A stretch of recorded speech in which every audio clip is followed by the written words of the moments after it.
Welcome to the Trinity Health Michigan Medical Group Wednesday Wellness Series. This webinar is part one of the three-part series designed to empower individuals, families, and caregivers with the knowledge and tools to navigate the complexities of aging, Alzheimer's disease, and caregiving. And it is presented as a collaboration between Trinity Health IHA Medical Group in Southeast Michigan and Trinity Health Medical Group in West Michigan. This webinar is titled Part 1, Foundations of Healthy Aging, and our presenting provider is geriatric medicine physician Alvin Vargas, who sees patients in Livonia on the campus of Schoolcraft College. Welcome, Dr. Vargas. Thank you, and thanks for everyone who's joining tonight. Appreciate your time as well, and thanks for that introduction, Allison. So as she mentioned, my talk today is on the foundations of healthy aging, and in this talk, we'll take a look at the various factors that play a role into healthy aging. Hopefully, by the end of the talk, you'll walk away with steps that you feel confident in taking to support your own well-being and also empower those who you care for to age healthily. As an introduction, so I've been in Michigan my whole life. I grew up in Sterling Heights on the east side of the state. Attended college at the University of Michigan, and then did my medical education at Michigan State College of Osteopathic Medicine. Following that, I did a family medicine residency at what's now known as Henry Ford Warren Hospital, and then I completed a geriatric fellowship at Corewell Health in Royal Oak. I am part of a practice called Comprehensive Geriatric Primary Care. And our practice was started several years ago to help address the increased needs and complex needs of the seniors in our community. Our goal is to provide access to comprehensive care, multidisciplinary care for our older adults. And initially, we started as a consult service specializing in doing overall comprehensive geriatric assessments and cognitive assessments, as well as providing dementia care, assessing for mobility and falls, and then also discussing goals of care and advanced care planning. Over the last couple of years, we've evolved and also changed our name into incorporating primary care into our practice. And we now do visits similar to your normal primary care physicians with Medicare and chronic care visits, hospital follow-ups, and then also discussion of the up-to-date screenings as well.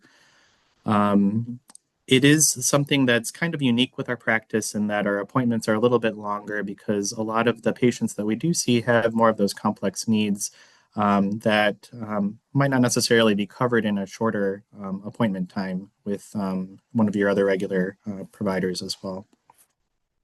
We do have two sites, one in the Livonia Schoolcraft location, as well as one in Ann Arbor on the Trinity Health Ann Arbor campus. But I do primarily just work out of the Livonia office. And our team does consist of 3 geriatricians, several nurse practitioners, a couple social workers, and also a couple nurses to help with triage and help navigate new patients as well.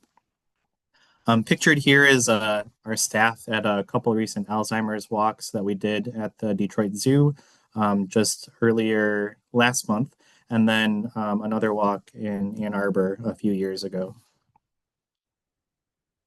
So on to the talk. Here is my outline.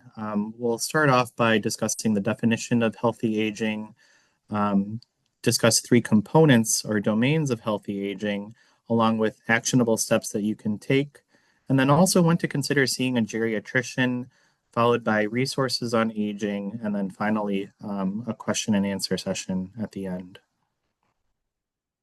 So what is healthy aging? Healthy aging has been described as the process of growing older while maintaining physical health, cognitive abilities, and strong social relationships. It is a multi-dimensional process that does enable older adults to kind of go ahead and age successfully and maintain their well-being, independence, and quality of life. Other terms used to describe this ideal age trajectory include successful aging, aging well, and optimal aging. As a background, life expectancy has increased in part because middle-aged and older adults are taking better care of themselves, which, along with advancements in medicine, have contributed to longer lives. But these changes don't mean that one will age successfully. Aging successfully is more than just living longer, which is the general premise behind some of the successful aging health theories. In the 1990s, Doctors Rowe and Kahn defined healthy and successful aging as avoiding disease and disability, high cognitive and physical function, and engagement with life.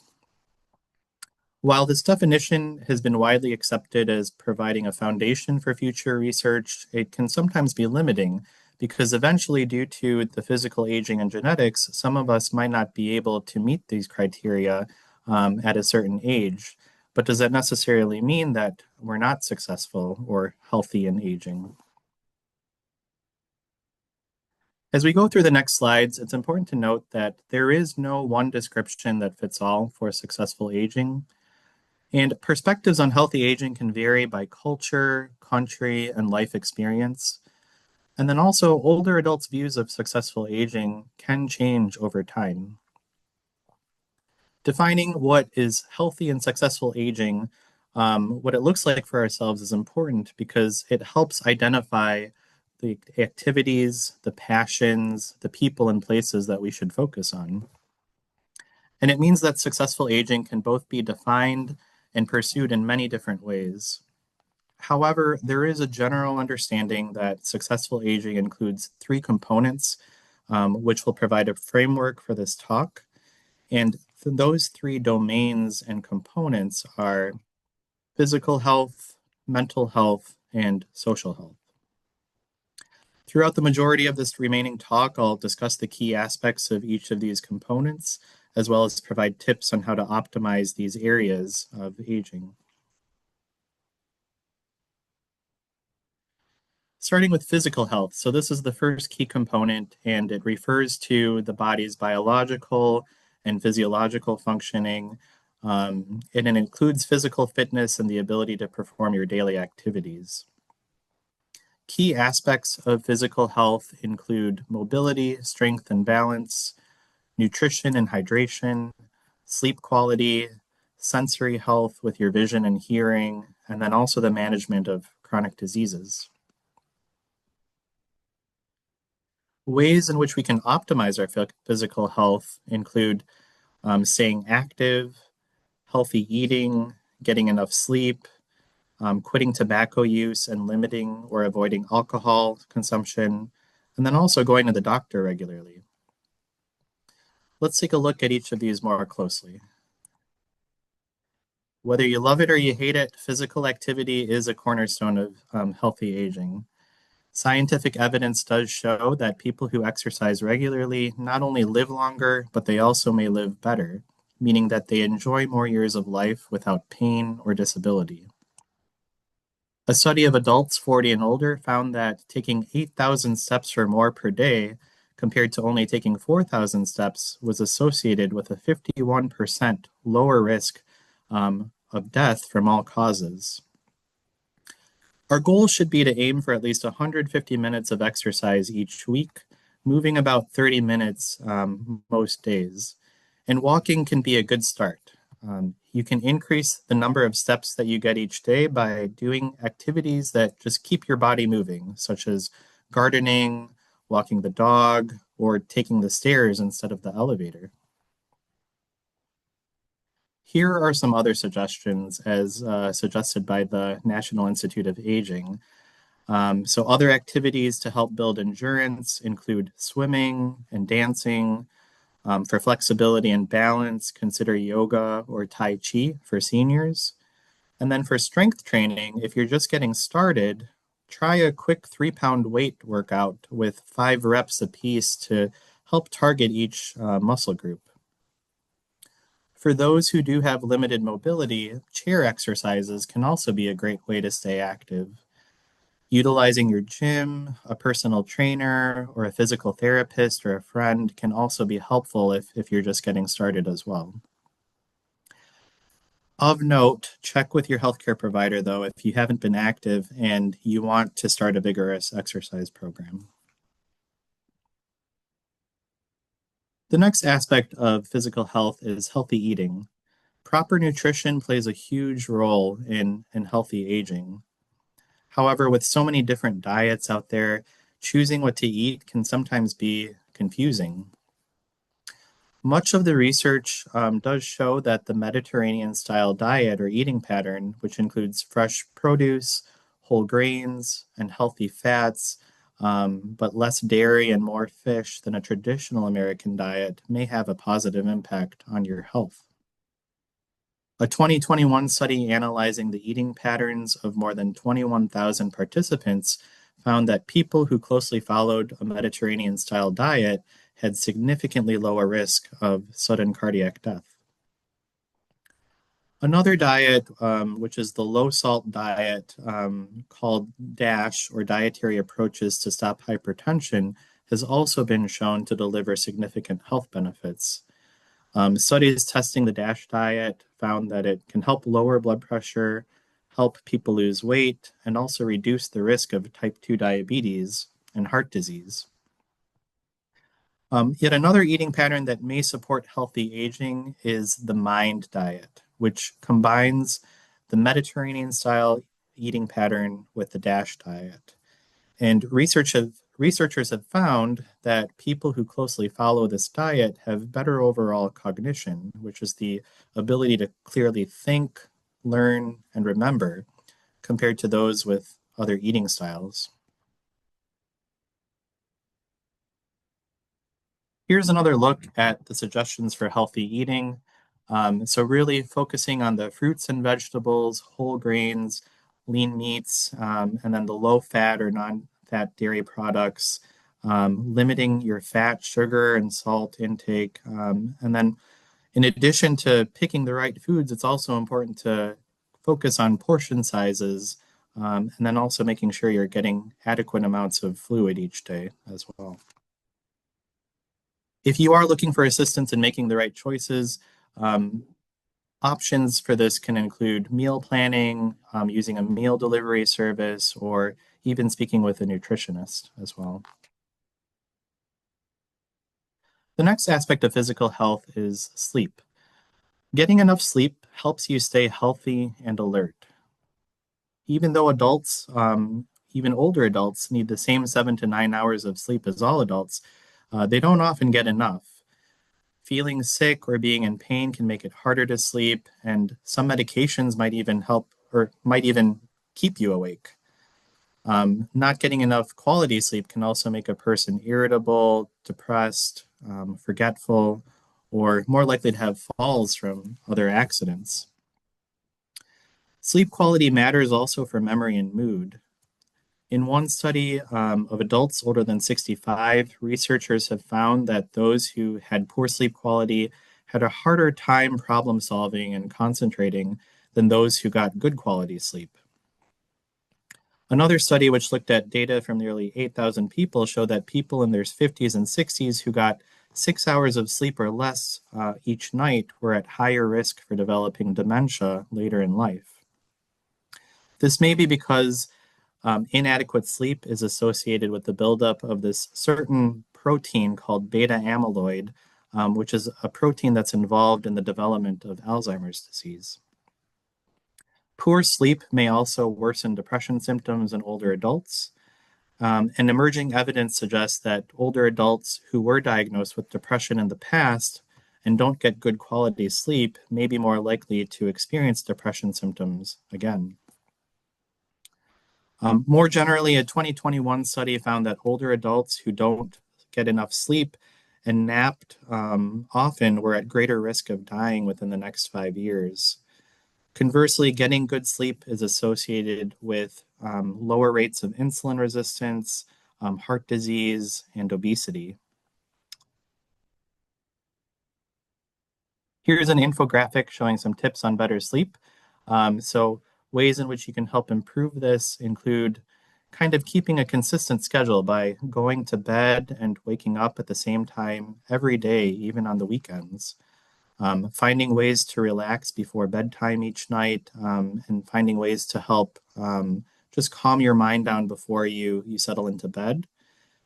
And then by doing that, that may also involve in avoiding distractions and screen time on your cell phone, computers, or even televisions in your bedroom. And so if you find that you are kind of using that close to bedtime, it may be worth it to leave that outside of the room as well.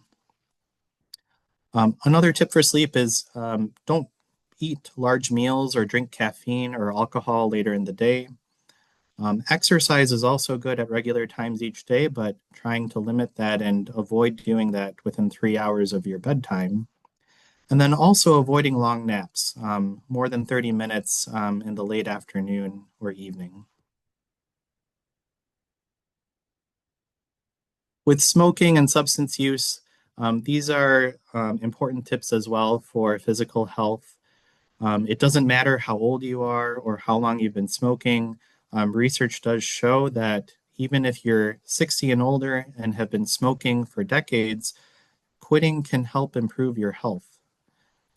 Quitting smoking at any age can lower your risk of cancer, heart attack, stroke, and lung disease.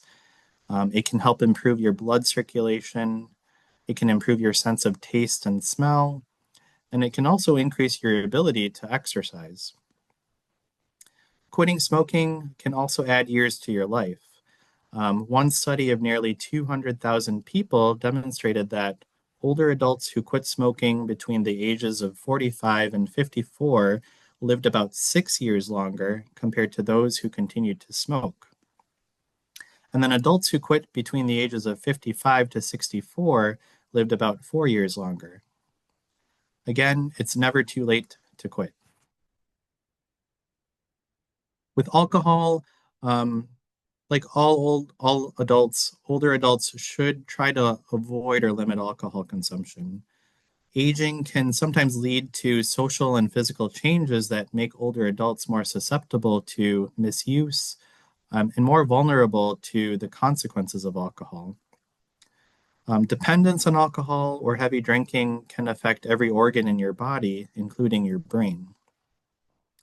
The current US guidelines recommend limiting alcohol intake to 2 drinks or less in a day for men and 1 drink or less in a day for women. And researchers have also found that certain brain regions do show signs of premature aging in people who are dependent on alcohol. In addition to being cautious with alcohol, older adults and their caregivers should be aware of other substances that may be at risk for abuse as well.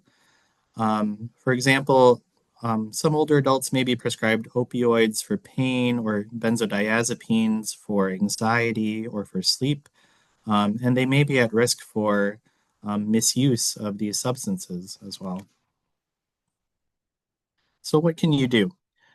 If you or a loved one does need help with substance abuse or alcohol use, it's important to talk with your doctor or a mental health professional.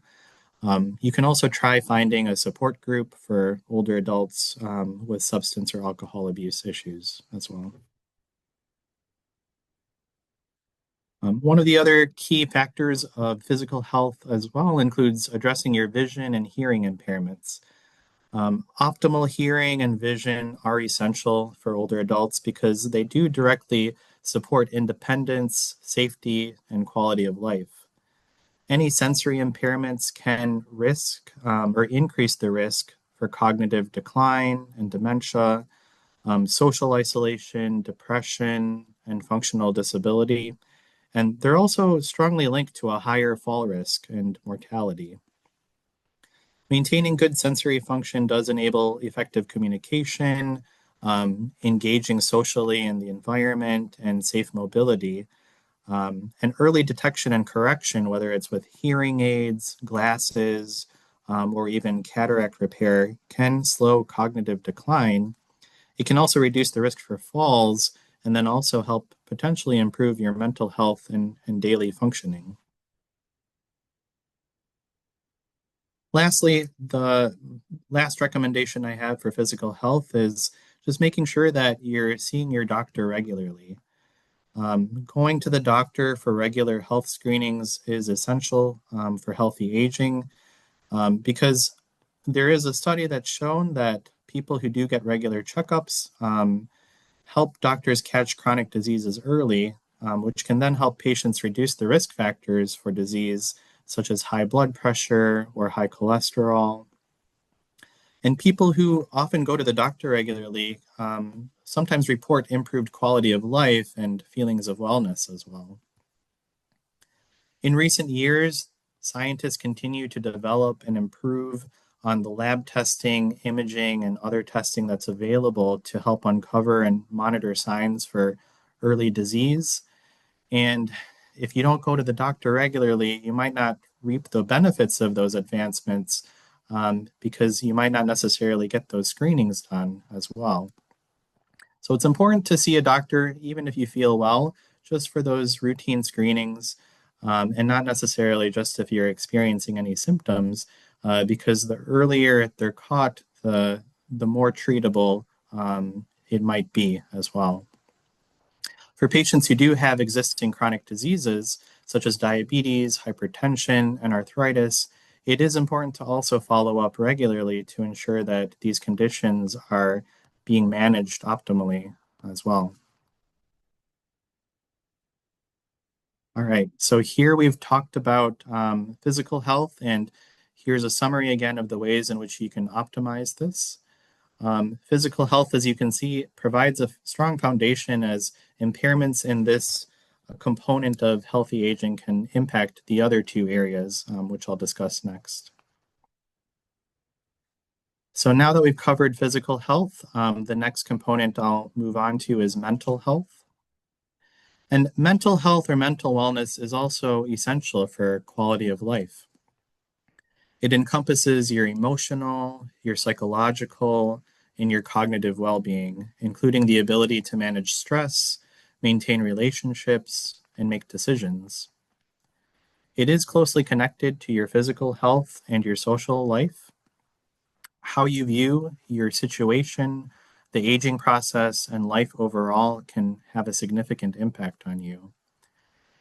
And so, key aspects of mental health include coping skills, which is the ability to manage and overcome stress, anxiety, and other emotional challenges, cognitive function, which is the ability to clearly think, solve problems, and learn, emotional regulation, which is the capacity to manage one's own emotions in a healthy way, and then purpose, having that overall sense of meaning in one's life. Let's take a look at how some of these things play a role, especially when they're affected and can have an impact on our overall health. With stress, older adults are at particular risk for stress and stress related problems. Researchers have found that as we age, the stress hormone cortisol steadily increases, particularly after middle age. This particular age-related increase may drive changes in the brain, and with that notion, stress and anxiety can rewire the brain in ways that can impact memory, decision-making, and mood. Long-term stress may also contribute or worsen a range of health problems, including digestive disorders, headaches, and sleep disorders, as well as increase the risk for developing Alzheimer's or other related dementias. With depression, challenges of aging, such as chronic illness, increasing disability, isolation, the death of a spouse, or struggling to adapt to retirement, can also increase someone's risk for developing depression. It's important to note that symptoms of depression can sometimes look a little bit different when we're older. Seniors may tend to display symptoms such as irritability, a lack of motivation or energy to do things, a disruption in their sleep patterns, or a change in appetite, or even being withdrawn from others. Looking at cognitive health, again, this is the ability to clearly think, learn, and remember. And it is also a major factor in ensuring quality of life and maintaining independence. There has been evidence to show that adults can continue to grow new brain cells throughout life, not lose them with age. And so it is possible to delay cognitive decline. With all of this in mind, what can we do to help preserve our cognition and care for our mental health as we age? Here are some tips. So first is take on a challenge. Anything that promotes mental stimulation such as reading, puzzles, problem-solving games, or learning a new hobby are all ways that you can exercise the brain. Consider part-time work or volunteering, especially if you're already retired. This helps keep the mind engaged with activities in the outside world, and then it also keeps your brain active by utilizing a certain skill set that you might have. A study at Duke University found that work satisfaction due to any useful or any meaningful activity was one of the best predictors for longevity. Another tip that you can try is meditation or journaling. This does allow you to practice mindfulness. It can help reduce stress and also help identify unwanted thoughts or negative thoughts. It can sometimes be a little bit challenging sometimes to get started with meditation, especially if you haven't done it before. So if you don't know where to start, there are some potential apps that you can try on your phone if you are a little tech savvy, such as Calm or Headspace, which I've listed here in the photos. I do use Calm actually myself and find that it is helpful to do a 10-minute guided meditation each day as well. Along these lines, you also want to consider engaging in spiritual activities. Your spirituality is a major part of who you are as a person, and staying active in your faith-based community or even pursuing some of your own traditions to stay connected with your beliefs can be important and an important consideration in your mental health. Stay positive. Positive outlook on life is crucial, especially in mental health and successful aging, because it allows you to stay happy despite any negative factors you're experiencing. I know it's easy to say than sometimes practice, but ways in which you can do this can include practicing gratitude, focusing on your strengths, and replacing some of the negative self-talk with affirmations. And then lastly, like I said, sometimes these things are easier said than done. If you do feel like you struggle a little bit more with this area, especially if you are having symptoms or signs of depression or anxiety, it may be worth it to see your doctor regarding this or a mental health professional to see if they can help manage or co-manage these mood symptoms. I wanted to include this additional slide on optimizing your cognitive function, so your brain function, as it kind of shows how interconnected the other components of healthy aging are to each other. So another important way in optimizing cognitive function is by making some of the small daily changes listed here, which look familiar because we've also discussed this earlier under physical health.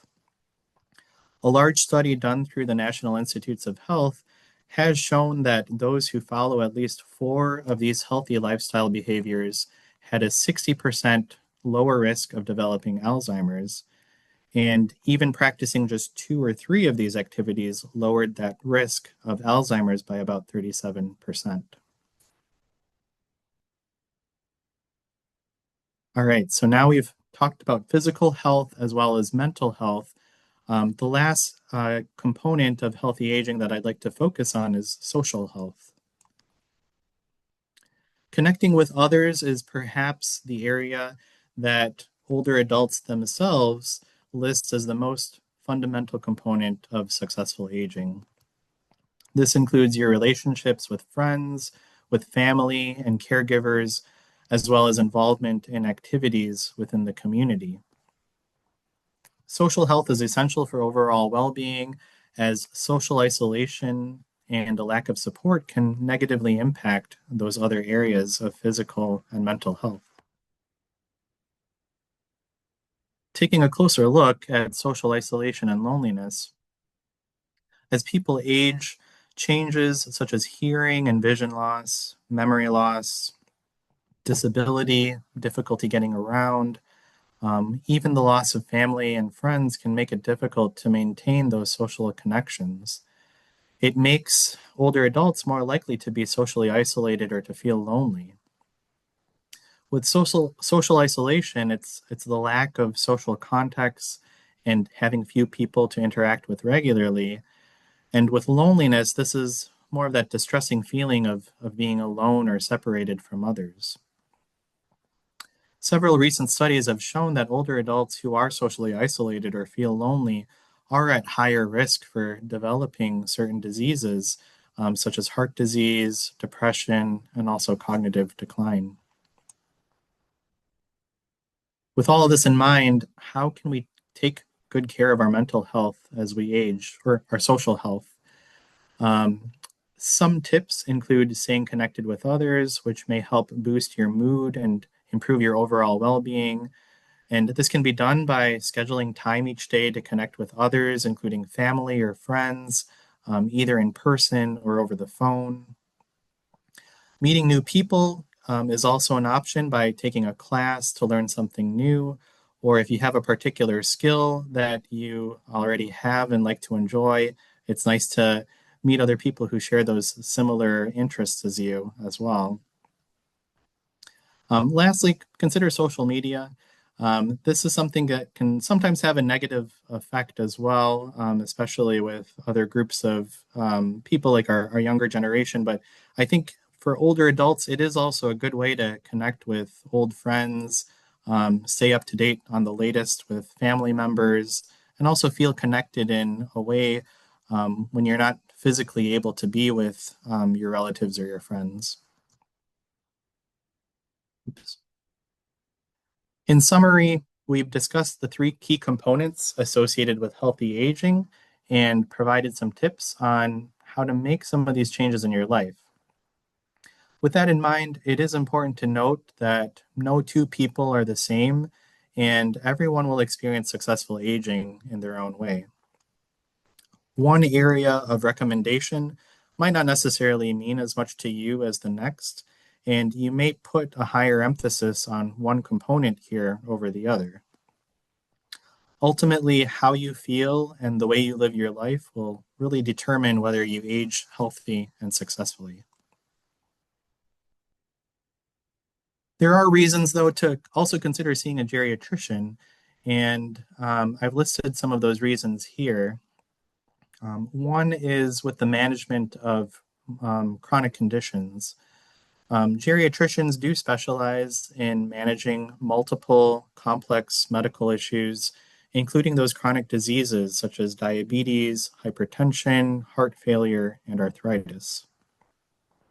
Another reason to see a geriatrician is with medication management.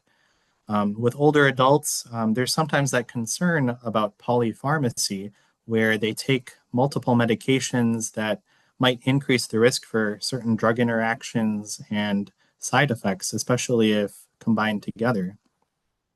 Geriatricians can help in reviewing and optimizing your medication regimen and also help minimize those potential risks, even potentially discarding or getting rid of medications that you might not necessarily need. Another reason to see a geriatrician would be for cognitive assessments and dementia care. Neurologists can also help with evaluating memory concerns, but geriatricians have also been trained in evaluating memory, diagnosing dementia or mild cognitive impairment, and then also providing ongoing management and support for cognitive disorders, especially from a day-to-day or caregiver perspective. Falls, mobility, and function are also an important aspect of geriatric assessments. And with that, that includes the evaluation of your mobility, your functional status, ways in which you can kind of help improve that, whether it is with physical therapy or with certain aspects of pain control as well, all to kind of help maintain that independence and quality of life. And then lastly, advanced care planning. Geriatric providers can help facilitate those conversations about advanced directives, end of life care preferences, and then really discussing what a patient's goals are so that when the decision needs to be made by somebody other than the patient, they're able to kind of respect their wishes and keep their dignity as well. So for further information on healthy aging, I've included a few links here. The first one here is through the National Institute on Aging through the NIH. You may have seen a couple of those infographics throughout this presentation. Through this link, you can see information on research-based information regarding cognitive health, nutrition, managing chronic conditions. With the National Council on Aging, these also provide resources on chronic disease management, financial wellness, social engagement for older adults. And then this Health and Aging Foundation is something that's through the American Geriatric Society, which most geriatricians are also a part of. What's nice about this is they do provide some patient-friendly guides, tools on aging, medication safety reviews, fall prevention as well. And then lastly, there are several community programs in Michigan, but ways in which you can kind of look for local resources is through your area agency on aging.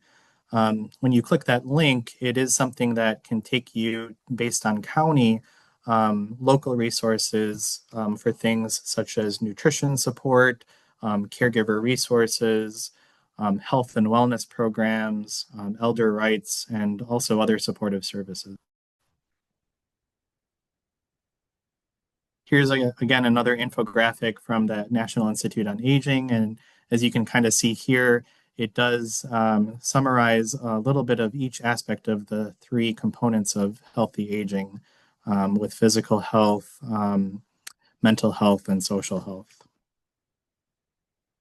And then for books on healthy aging, I've included this here if you do like to read. There's a couple newer books. The first one and the last one there, Successful Aging and Keeping Sharp. These are more recent. You might recognize the last author, Sanjay Gupta, as the neurosurgeon and medical reporter who you might see on the news sometimes, but his book kind of focuses on maintaining cognitive function. That book on successful aging by Daniel Levitin is also a good one that kind of provides some practical advice on all three aspects or components of healthy aging as well. And then that third one that's listed there by Dr. Andrew Weil, he's an integrative health specialist that provides practical tips also on nutrition, exercise, stress management, and mental health, all from like a holistic standpoint as well. And then lastly, that book by Dan Buettner on the Blue Zones identifies lifestyle patterns from people in these areas of the world that live up to 100 years and longer. And what he's found is that a lot of these things that we've discussed today are things that these people have really focused on into their daily lives. And so I think it is a good resource to look into as well. Coincidentally, there was a recent Netflix special about a couple of years ago that did a documentary off of this book. And so I'll go ahead and play a trailer for that here, but it kind of gives a nice summary as well of what we discussed today. What's the best tea to drink on a daily basis? Kokashaki. Wine. I like the way you roll. I have found that most of what people think lead to a long, healthy life is misguided or just plain wrong. What if we could reverse engineer longevity? I spent the last 20 years trying to do just that. Is it okay if I... Instead of looking for answers in test tubes, I found 5 places around the world called blue zones where people are living to 100 at the highest rates in the world. What is the secret to living a long time? Community. If you're depressed, you're not going to live very long. So the steepness for us is very important. Just by walking, you have an additional energy expenditure. Do we want to be dormant or do we want to serve humanity? These people live to 100 at the highest rates in the world. And these secrets could help every one of us to get every good year we can get out of this body of ours. That is the promise of Blue Zones.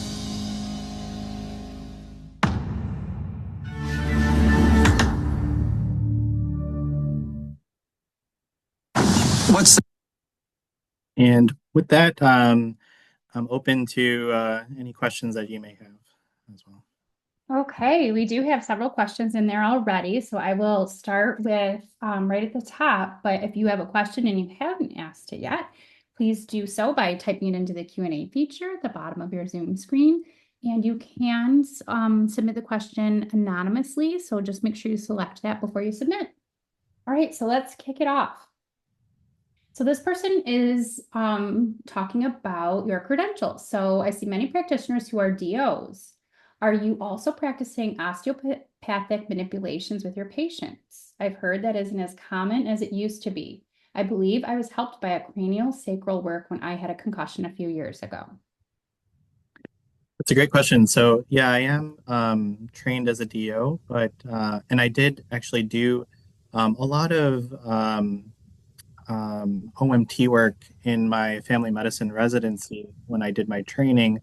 It is something that I do somewhat still have a passion for, but with the visits and the types of encounters that I have now, it's not as common that for me to do. However, there is a group within our system that does advertise OMT, and so if that is something that you're interested in, we can always try to help find a provider for you. I believe there's actually a couple primary care physicians at the Schoolcraft location that offer OMT work as well. Awesome. And can you talk a little bit about the practice model? So you do need a referral to see geriatric physician. Can you talk about how that works? Sure. So I see the question here. We are part of a hospital system, Trinity Health, IHA Medical Group. So it's the outpatient group associated with Trinity Health. And it is a referral based. And so you would need a referral from your primary doctor or another specialist to our clinic. We do have consult services as well as taking new primary care patients. And the majority of the consults or the referrals that come in for consults are for people who do have the memory concerns or concerns about like fall risks or polypharmacy. So we do a full cognitive and geriatric assessment where we do a memory test. We assess your day-to-day activities such as your ADLs, which is your bathing, dressing, toileting, level of independence, as well as your day-to-day functioning, like whether or not you're able to manage your own medications, your finances, cooking, cleaning, driving. So all of those things we kind of go into detail with evaluating, and then also an assessment of your mood. So that's from the consult standpoint. We also take patients as primary care patients, and it is something that we're still working on as we're kind of getting this started over the last few years. But the majority of our patients that do come in are 65 and older, so patients who are at that Medicare range, as well as patients who do have more of the cognitive issues as well. There is certain criteria that we kind of follow now to take new patients. And so if you are interested, I would just ask your primary care doctor to see if you could be eligible for it. A lot of the focus that we place on our patients is for patients who do have the multiple comorbidities, like I said, multiple conditions, multiple medications, potentially those high-risk patients that have to go to the hospital or to the ER quite frequently, people who have the cognitive issues, and then people who might need more of that extra social work support, meaning people who live alone and they're at risk for living independently on their own. One of the key components of our practice is it is part of a multidisciplinary team, and we do have a social worker who can kind of help provide some of those resources or help navigate changes in one's life, even if it is with a potential move. And then we also have a pharmacist that can kind of help review medications and look out for any of those interactions that might play a role. In addition to that, we do have a nutritionist as well as a behavioral health specialist and also access to a geriatric psychiatrist as well. Sorry, that was a long answer. Oh, that's awesome. I didn't even realize we had all those services available. That's fantastic. And so you talked about your average age is 65. Someone is asking if 68 is too soon to seek a geriatric physician. Is there an age that is sort of like the youngest that you should start seeking help with a geriatric physician? So currently we only take patients 65 and older. So people who do kind of have that Medicare insurance already.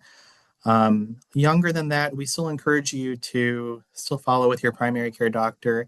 And even for people who are 65 and older, if you are relatively healthy and you're doing all you can and following all of these healthy steps, you don't necessarily have to see a geriatrician, but we're always happy to do like that initial consultation as well, just to determine the best ways for healthy aging and kind of preparing for the future also. Okay. So we have a few different questions about Alzheimer's. I'm going to kind of skip around a little bit and just get all of those in there. So is having a geriatric doctor or your PCP beneficial for those who have a family history of Alzheimer's disease? So for a family history of Alzheimer's, it's not necessary, but I think having a family history can be a risk factor for developing Alzheimer's yourself. And so with any of those small changes that you might notice with your memory or with some of the day-to-day functions that you feel like you might be struggling with. So if you're starting to notice that you might be missing a couple doses of your medications or maybe missing a payment or so, maybe even getting lost while driving, it may be worth it to consider at least a consultation with a geriatrician just to see and get a baseline of where your memory is at with a screening tool that we use as well. Okay, and is it better to be diagnosed earlier, or should you wait until you have more symptoms and it's more obvious to the person? I'd say the earlier the better. I guess that's a tricky question because you don't necessarily search for getting diagnosed sooner, but if you are noticing some early signs of memory issues, I think it is worth getting seen sooner, just to get that initial evaluation. And even if it is more of just this mild cognitive impairment, at least we kind of have that baseline so that we can follow up with you every 1 to 2 years and then determine if you've kind of declined from that baseline, and if that's consistent with a potential progression to dementia as well. Okay, and is some of the basic testing and like your annual well visits part of that? Yes, so we do function similarly to a primary care office, and the annual wellness visits cover all of those screenings, the discussion of the immunizations, making sure you're up to date with all of your labs as well. So it's a pretty comprehensive visit, and I think that's why one of the strengths of our clinic is our appointments are a little bit longer as well. Okay. Are there any promising medications for dementia or Alzheimer's that have come out recently? Yeah, there's actually been there's been medications that have been around for the last couple decades or so, but there is a couple that have just come out within the past couple years through the FDA, and one of them is called the Quemby. It is a monoclonal antibody agent that involves getting an infusion every couple weeks, and it is indicated for people who do have that diagnosis of mild dementia or mild cognitive impairment due to Alzheimer's disease.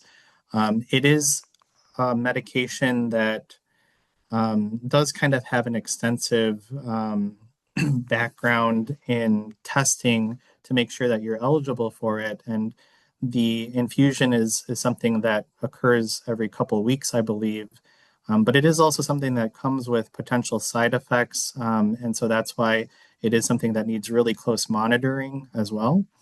Um, we are actually, there's only a few places in Michigan that are offering that right now, but I believe in Trinity Health, it may be an option starting next year in the Ann Arbor area. But it is something that is promising.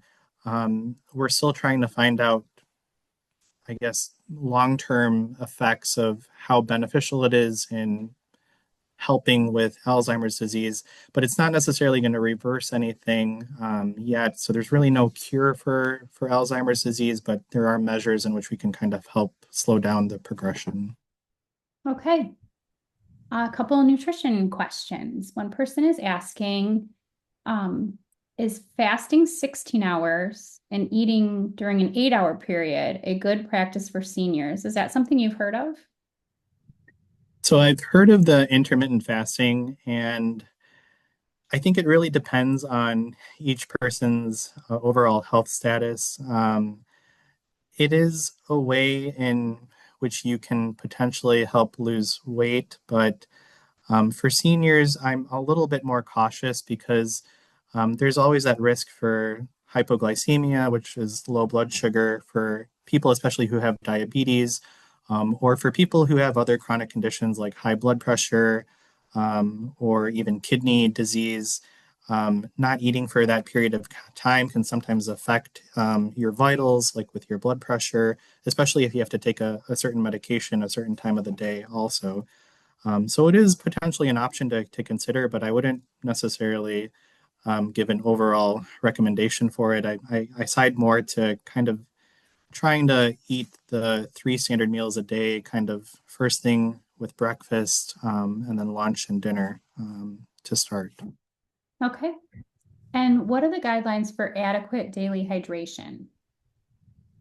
It's a good question. So, in general, I recommend about 8 to 10 or 8 to 12 glasses of water per day. Um, it is something that is also kind of dependent on your health history. And so, for people with certain medical conditions like heart failure or kidney disease, you want to keep that in mind because sometimes that might worsen your heart failure symptoms and cause fluid overload, which we don't necessarily want. And then sometimes it can also affect your electrolytes. By drinking too much water, it can sometimes dilute your electrolytes as well. But in general, I'd say about 8 to 10 cups of water a day for most people. Okay. Somebody is saying they're having difficulty sleeping. It looks like they probably are a third shifter, it sounds like. Are there any effective sleep aids available? So they're a third shifter, but you're having trouble sleeping in the morning then? Is that the question? I imagine, yes, it sounds like they're probably awake when most people sleep, and so it's a little bit harder to sleep when most people are awake, is what I'm taking away from that. Okay. Yeah, I think the third shifters and the night workers are always a little bit difficult to kind of work with your circadian rhythm. Um, I think if you don't necessarily plan on, especially if you plan on being awake during the day, certain days of the week, and going back to being awake during the night, that's difficult to kind of adjust to. So ideally, kind of having a set sleep schedule that's a routine would be great, but I know that's not always the case in certain people. In those cases, if you are kind of adjusting to a new period of sleep. If you haven't tried it, melatonin by itself, I think, is a good start. I know it is sometimes used, especially for people who have jet lag also. But if you're trying to aim for a certain time period, I think it's good to start with just a low dose of melatonin first, 1 to 3 milligrams a day. And then if that isn't helpful, you can go up, but I wouldn't go higher than 10 milligrams. And then oftentimes you might see in the store these supplements that have melatonin along with everything else, or other supplements also. I'd be a little bit careful with what those other supplements are also. But melatonin is a good start. If it continues to be an issue, you can always talk with your physician about potentially other medications that might be helpful. For older adults, I try to avoid the benzodiazepines like Ambien or so because they do have their own set of risks as well. So I usually start with melatonin, consider another medication, usually like an antidepressant that has that added sleep benefit, and then try to avoid the controlled substances with the benzodiazepines. And the apps you mentioned too have been super helpful in my life. I really enjoy using those. I know maybe for severe issues that might not work, but they are really helpful in my opinion. Okay. Can you talk about the difference between dementia and Alzheimer's? So that's a good question, and I think it is something that a lot of patients that I have ask as well. Dementia is this overall term that kind of encompasses the decline in your cognition, so your memory, as well as a decline in your day-to-day function. And so being the way I kind of describe it is it's this umbrella term, and under the umbrella term of dementia, there's different types of dementia. Alzheimer's being the most common, but there are other types such as vascular dementia, Lewy body dementia, and then also frontotemporal dementia. But Alzheimer's is just the biggest component, or the most common type of dementia that we see under that umbrella term of dementia. Okay. This person says, my father has carpal tunnel neuropathy in his hands and is resistant to getting a hearing aid because he would have difficulty placing it in his ears. Can occupational therapy help work with an audiologist to develop something his hand can grasp so he can place it in his ears? Sorry to hear about that. Yeah, I think that does make it difficult, especially if there are the difficulty with the dexterity. Um, I'm not sure. It is worth trying to see an occupational therapist to see if there are ways in which he can help put that hearing aid on. Um, I guess the alternatives would be having another family member, another caregiver present to help put that on in the morning, so he doesn't necessarily have to worry about the fine hand movements as well in putting that in. One other option to potentially consider if he doesn't already have hearing aids, they do have these pocket talkers, is what we describe them in our office that we use. And they are these headphones that essentially go over your ears and are easier to put on than hearing aids. But then they're connected to an amplifying device that you can hold also. So that may be an option. It might not necessarily be I guess, the most corrective form for the hearing impairment, but it may be an alternative option if he doesn't have any particular assistance in getting that on, or any other alternative measures from the occupational therapist. Okay. A couple people are asking about supplements that you would recommend for seniors, and one person is asking specifically about, I'm not sure if I'm going to say it right, Nariva for brain health. They're wondering if it's a waste of money. So supplements, I get that question a lot as well. You'll probably see Nariva as well as Prevagen in the commercials. They do tend to do a pretty good job of advertising and kind of targeting the community for that. What I usually say is it is a supplement that they're all supplements that don't necessarily cause any harm. So they don't usually interact with any of the other medications that you're taking.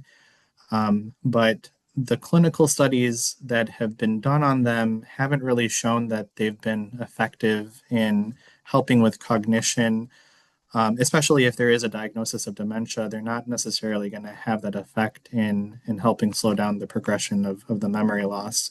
But for people who do take it and who notice some positive effects, I don't necessarily tell them to stop taking it. I think that if they want to, that's fine to continue doing, but I don't think the studies support that it's very effective in helping with memory. The other thing I get feedback from those type of supplements, especially from Prevagen, is I do hear that they are relatively expensive, and I think with Prevagen, I've heard that it's about $70 a month, and so it's really personal preference, and I think when people hear the cost of it, they decide not to necessarily go through with it either. Are there any other supplements that you would recommend or sort of a top few that you tell your patients about? I do think that there are certain foods that can help strengthen your brain, and um, really looking at the superfoods. So the healthy greens, the nuts, the omega-3 fatty acids that you might get with the certain types of fish like salmon, blueberries, I think are all good to do too. So really following that healthy nutritional options would be the best way, but you can get omega-3 from a supplement also if you wanted to. And then I think offhand, sometimes people say that turmeric has the anti-inflammatory effects as well. And so you can always try mixing that in as a spice in your foods or potentially taking that as a supplement as well. But I'd really focus more on kind of the dietary choices than taking a lot of supplements as well. Taking a daily multivitamin, I think, would be fine, but overall, I think focusing on a dietary pattern would be great, especially with the superfoods. Okay. What do you think about the use of CBD for sleep or anxiety? CBD, it is something that we've seen more frequently used, especially as it's become legal in Michigan. Um, I'm not necessarily a big proponent of that. I do think that there are other options that we can offer, especially when it comes to kind of the mindfulness techniques like we've discussed with the apps, and then also trying things like melatonin or maybe even some of the other anti-anxiety medications that might help with sleep also. Um, I'm not necessarily opposed to people who take it, but I don't necessarily give recommendations specifically regarding their use either. Um, it's kind of hard to measure because they all kind of come in different forms and in different I guess strengths. And so I think potentially it may be something in the future that if it were kind of dosed through a pharmacy, then potentially it may be an option, but it's not something that I typically use or recommend for my patients. Okay. This person is asking, is switching to a geriatrician appropriate for a mixed dementia individual already living in memory care, but still seeing outside doctors? Yeah, I think it would still be, well, it depends, I guess. If you have a really close relationship with your primary care doctor, then I think it would be good to stay with them. How we sometimes work is if we have somebody that likes their primary doctor but also wants to see a geriatrician, then we stay on just as a consultant, and so we can kind of help manage some of the other needs that might come up with people who have mixed dementia or other types of dementia, um, especially if any of the behavior issues kind of arise. We're there for that extra support, but you don't necessarily have to switch to us. We're happy to take you on as either a patient who we're consulting for or as your overall primary care provider. So you don't have to, you're not replacing your primary care provider necessarily. This can be an additional service. It can Okay. be an additional service as well. Right. So out of all the lifestyle changes, which do you think is the most beneficial? Physical, mental, or emotional health? Or physical, mental, or emotional health, sorry. Yeah, I think that's kind of a tough question. I think they all play an important role. Um, each of them really does kind of influence the other areas of health also. So I don't know if I necessarily have an answer. And what's kind of interesting is kind of learning from my patients and learning from kind of even preparing for this talk. I've kind of tried to incorporate some of these things as someone who's even younger than the 65 and older population as well. But I do think that that's hard for me to answer, I guess. I'd probably say kind of they're all equally important and they all play a role with each other. And really, it depends on you as an individual, what's most important to you as well. Okay. I'll say for myself, I can do a lot of things better when I get sleep. That's like my first, if I have bad sleep, it's not a great day for any of my physical, mental, or emotional health. That's a good answer. Yeah, I'd agree with that too, I guess, as well. Okay. Can you talk about the screening tool used for Alzheimer's? Yeah, it's so with the cognitive assessments at our clinic, there's different screening tools that can be used. One of them is called the MOCA or MOCA, and it is a tool that consists of about 30 questions or so that kind of test various domains of your memory. Similar to that, there's other tools called um, the SLUMS, SLUMS, or the Mini Mental Status Exam or MMSE. And these are all kind of screening tools that just look at various aspects of your memory, whether it's the short-term memory, your ability to name objects, your ability to kind of draw a clock or copy a figure. And with looking at the results of that, if there are more than a couple domains where you do struggle with or you're not able to complete, then that is consistent with the cognitive portion of diagnosing dementia. There is a number that's kind of correlated with whether or not somebody might have normal brain function versus mild cognitive impairment versus a dementia, potential dementia. But it's one screening tool out of an overall assessment that includes kind of your day-to-day activities, your mood, because a lot of different factors can play a role into memory. And so even though you might score low on this screening tool that we use, it might not necessarily mean you have dementia if there's other factors that could be contributing as well. But if there is that concern or if we're kind of borderline not sure, then we also refer to a neuropsychologist who does a longer exam that takes about 3 to 4 hours. And they can sometimes give a more definitive diagnosis of dementia based on that test. And once you have a diagnosis, this person is asking, their mom is 93 and she's been diagnosed with dementia. Is it necessary to go through further testing? It depends on, I guess it depends on where the diagnosis comes from. Sometimes I feel that it it's sometimes given when it might not necessarily be appropriate, but if it is coming from someone who kind of has that background in the proper screening and testing, then no, you don't necessarily have to do any additional testing, especially if you're not planning on trying one of those newer medications that are out right now too for the Leqembi.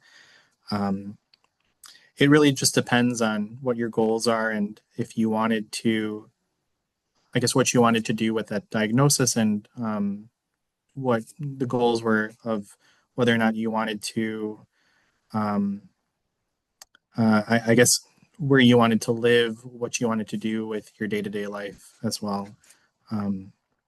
But yeah, I don't necessarily think you need to do further testing unless it was needed. Or I guess other reasons for potentially doing further testing would be if there was a concern for some other neurological issue.